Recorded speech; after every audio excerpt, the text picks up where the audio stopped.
أعوذ بالله من الشيطان الرجيم بسم الله الرحمن الرحيم وبه نستعين وهو خير المعين وصلى الله على سيد الأنبياء والمرسلين وعلى آله الطاهرين المعصومين أما بعد کلام امیر المومنین نہج البلاغہ سے آج ایک خاص موضوع پہ گفتگو کرنی ہے، اور وہ موضوع یہ ہے کہ اس تیز رفتار دنیا میں اور لوگوں کے اس ہجوم میں بہت سارے ایسے افراد ہیں جو خود کو تنہا محسوس کرتے ہیں،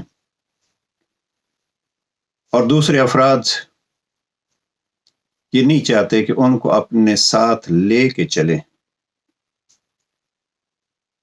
جناب امیر المومنین نے قرآن مجید کی تفسیر کے طور پر ایسے پریشان حال افراد کے لیے ایک علاج بتلایا ہے، اور ہر انسان کو جب وہ پریشانی میں مبتلا ہو، بجائے اس کے کہ دوسروں کی بے وفائی کے شکوے کرتا پھرے، امیر المومنین نے جس طرف متوجہ کرایا وہ خطبہ نمبر 107 کے چند الفاظ آپ کی خدمت میں عرض کرتا ہوں، اور یہ حقیقت میں قرآن مجید کی تفسیر سمجھیے جناب امیر المومنین سے۔ خطبہ نمبر 107 میں جناب امیر علیہ السلام فرماتے ہیں، اللہ کون ہے؟ کل شیء خاشع لہ، ہر چیز اس کے سامنے عاجز و سرنگوں ہے، اور ہر شے اس کے سہارے سے وابستہ ہے۔ وہ ہر فقیر کا سرمایہ، ہر ذلیل کی آبرو، ہر کمزور کی توانائی، ہر مظلوم کی پناہ گاہ ہے۔ ایک ایک جملہ جو کہے اس کی بات بھی سنتا ہے، اور جو چپ رہے اس کے بھید بھی وہ جانتا ہے۔ جو زندہ ہے اس کے رزق کا ذمہ اس پر ہے، اور جو مر جائے اس کا پلٹنا اسی اللہ کی طرف ہے۔ زمانے میں خود کو تنہا سمجھنے والے افراد اگر اس ایک جملے کو ہی لے لیں، جناب امیر علیہ السلام فرماتے ہیں کہ وہ ہر فقیر کا سرمایہ ہے۔ فقیر یعنی محتاج، فقیر یعنی مصیبت میں مبتلا۔ تو جناب امیر علیہ السلام نے اللہ کا تعارف یہ کرا ہے کہ وہ ذات گرامی وہ ہے جو ہر فقیر کا سرمایہ ہے، اور یہ اس کا دعویٰ ہے۔ خود قرآن مجید میں پروردگار نے ارشاد فرمایا، اگر آپ سورہ حدید کو دیکھیے تو ارشاد ہوتا ہے وَهُوَ مَعَكُمْ أَيْنَمَا كُنْتُمْ وَاللَّهُ بِمَا تَعْمَلُونَ بَصِيرٌ۔ آپ جہاں بھی ہوں، جس حالت میں بھی ہوں، اللہ آپ کو جانتا ہے۔ اور پھر خوبصورت جملہ، یہ لفظ فقیر، ہر فقیر کا یہ سرمایہ ہے۔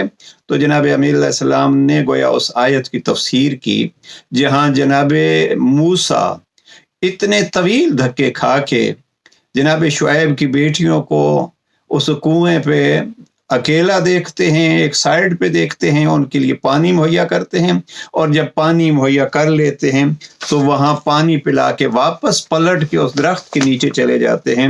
تو یہ سورہ قصص میں پروردگار نے جناب موسیٰ کا یہ جملہ ارشاد فرمایا اور نقل کیا، فقال رب انی لما انزلت الی من خیر فقیر۔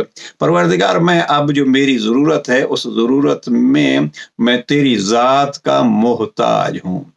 آئیے کوشش کریں کہ ہم ہر ایک کی طرف دست تمنا پھیلانے کے بجائے اور ہر ایک کا محتاج بننے کے بجائے اس کے محتاج بنے جو خود کسی کا محتاج نہیں ہے۔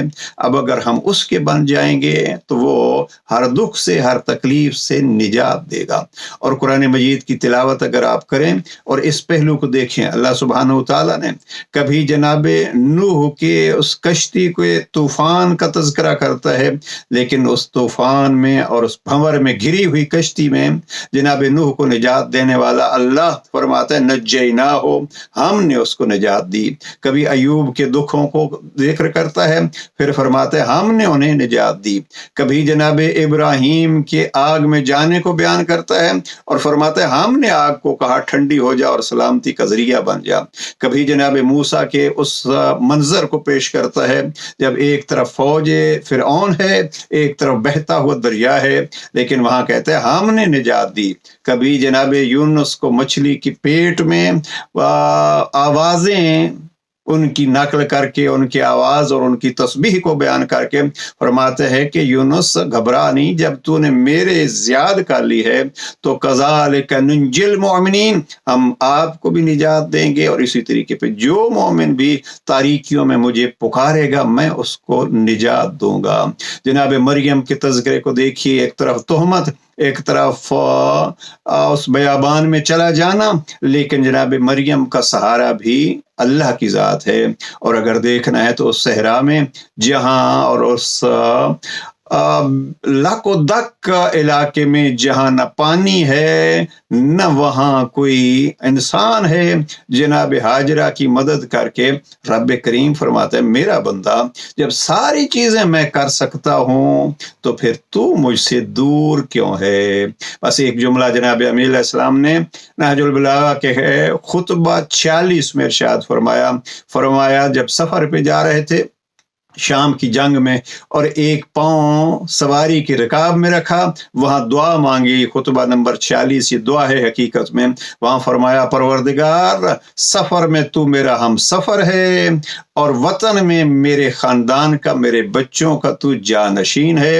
اور خوبصورت جملہ اور آخری جملہ امیر المومنین کا، امام فرماتے ہیں یہ تو ہی ہو سکتا ہے کہ سفر میں مسافر کے ساتھ ہو اور وطن میں تو اس کے خاندان کے ساتھ ہو۔